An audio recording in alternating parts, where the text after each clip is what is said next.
I remember one time when my wife and I were dating. I think we might have been engaged at the time, and we were sitting in a restaurant eating and talking, and we noticed this older couple over in the other part of the restaurant.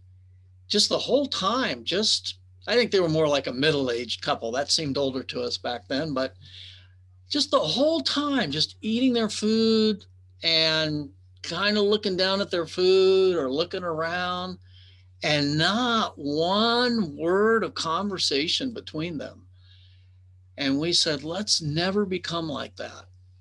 Well, the more we got to know each other and the more time that passed, and it seemed like it was harder and harder to come up with something to talk about. But we managed to find things, and that's kind of what I want to talk about today. That try to keep your marriage alive by giving impetus to conversations.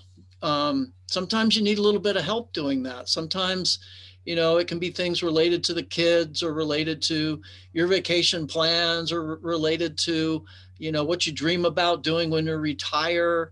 It could be any number of things, but sometimes after we get married, we stop becoming a student of our partner instead of continuing to be a student of our partner. And I think one of the best ways that you can show people that you care about them and that you love them is by asking them questions about themselves, about their opinions, about their thoughts, about their ideas, even hypothetical questions. What would you do if? Or I think there's a game, would you rather, that you could play even with your spouse. But there are all kinds of resources. I mean, I have some books. Some of them are older. How do I love thee? Let's talk about the ways. And just as an example, I'll just open it up to a page. And here's talking about the early days when you were dating and thinking back to that.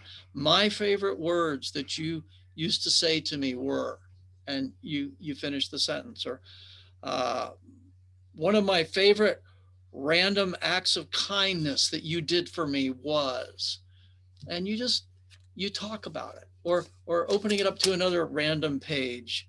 The moments you feel most like a best friend are, and you finish the statement.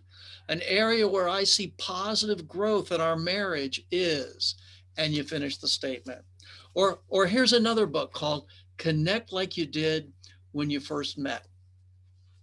Randomly open to a page. What strategies can we use to pay off our debt as a team? Or what does money mean to you?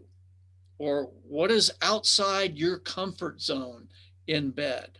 Or do you ever have erotic thoughts about me? Describe them. There are all kinds of things. Here's a book that's got nothing to do with marriage. It's called If. And these are just questions for the game of life. And opening it randomly. If you had the chance to make one purchase that you've passed up in your lifetime, what would it be? If you had to describe your idea of the perfect mate, how would you do it? Well, you better describe your spouse just as they are. I'm just reading these randomly.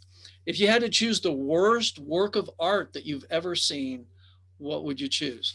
These are just if questions, and they can be discussed with friends, they can be discussed with your partner.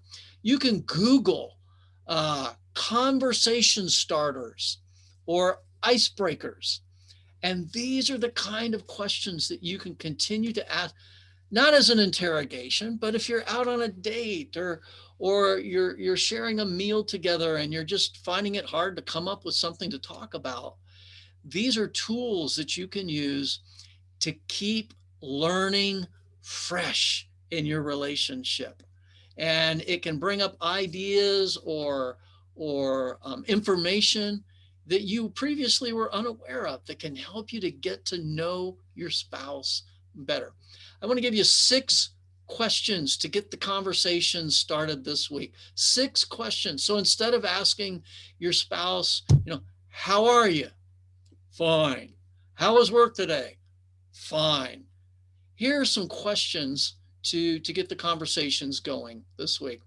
What interesting thing happened to you this week or today? What good things or bad things would you like to share? I like to ask this question.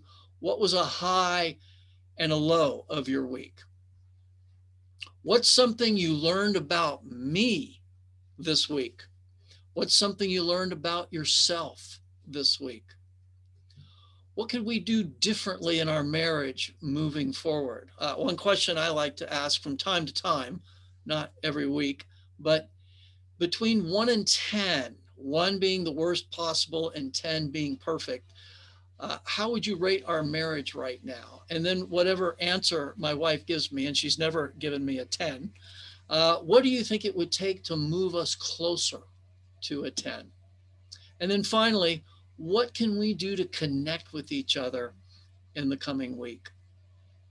Don't ask all these questions this week. Choose one of them per week. And for the next 6 or 7 weeks or so, ask these questions and see what you learn about your spouse and what your spouse can learn about you in the process.